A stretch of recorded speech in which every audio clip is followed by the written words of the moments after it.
CaCO3 ये चूने का फॉर्मूला है दोस्तों। भारतीय मिट्टी में साधारण रूप से काफ़ी चूना रहता है जो पौधों के पोषक के लिए पर्याप्त है, पर बाहर से मिट्टी में चूना देने से पौधों में विशेष लाभ होता है और आमतौर पर उपज भी बढ़ जाती है। खेत का पीएच मान 6.5 से 7.5 के आसपास सही रहता है, लेकिन कई मिट्टियों और कई खेतों का पीएच मान 6.5 से नीचे आ जाता है, मतलब अधिक अम्लीय हो जाती है। तो अधिक अम्लीय मिट्टी फसलों में वृद्धि और विकास के लिए सही नहीं माना जाता है।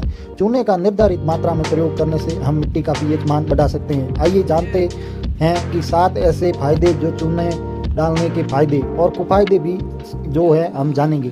चूना देने से पौधों को कैल्शियम तत्व प्राप्त होता है। मिट्टी में चूने अथवा चूना पत्थर मिलाने से लाभ प्रभाव होता है।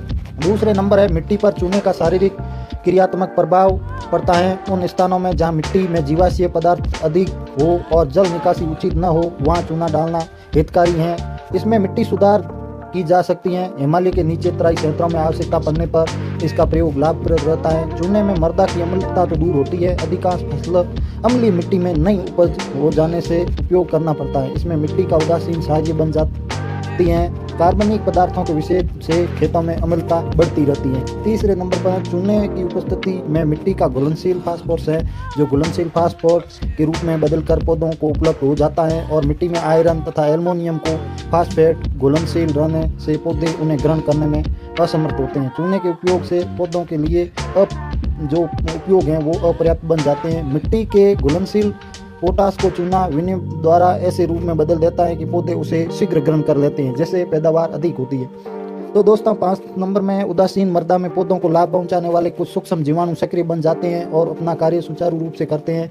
अम्लीय मृदा में ये सहनहीन हो जाते हैं और अपना कार्य नहीं कर पाते हैं। जीवाणुओं से कार्बनिक पदार्थों का विच्छेद होकर के जो निर्माण में सहायता मिलती है। कुछ जीवों की उपस्थिति में नाइट्रीकरण भी अच्छा होता है। इस प्रक्रिया में अमोनिया लवणों से नाइट्रिक जो अम्ल तथा नाइट्रोटिक अम्ल बनते हैं वो पौधों को लाभप्रदायक भोजन बनाने में लाभ होते हैं। इससे पौधे की बढ़वार अच्छी होती है। चूने से फसल में नाइट्रोजन स्थिरीकरण में मदद मिलती है।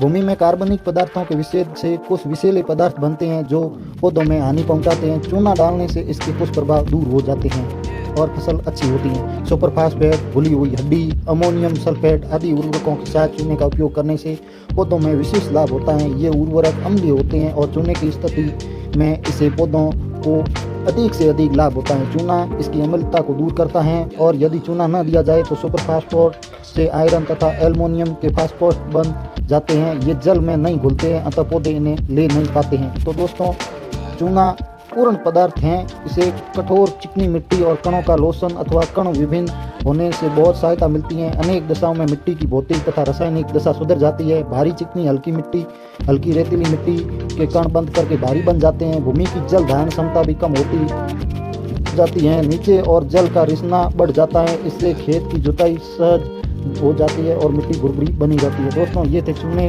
से लाभ। आपको कैसे लगे हमारा वीडियो तो हमें ज़रूर कमेंट करके बताएं। आने वाले समय में हम चूने से होने वाले कुछ हानियां भी बताएंगे। आप नए हो तो हमारे यूट्यूब चैनल को सब्सक्राइब कीजिए। धन्यवाद। आशा करता हूं कि हमने आपको पूरी जानकारी सही दी और आगे भी खेती से जुड़ी हुई जानकारी हम देते रहेंगे। आप हमारे चैनल को ज़रूर फॉलो कीजिए। हम नई नई फसलों में किसान कैसे लाभ कमाएं और नई नई तरीक़ों से खेती करके कुछ अपनी आमदनी को बढ़ा सकते हैं। हम बहुत बड़े वर्ग तक पहुंचने की कोशिश करेंगे। धन्यवाद। आप वीडियो अच्छा लगा है तो दोस्तों के साथ शेयर कीजिए, जिससे हमारा मनोबल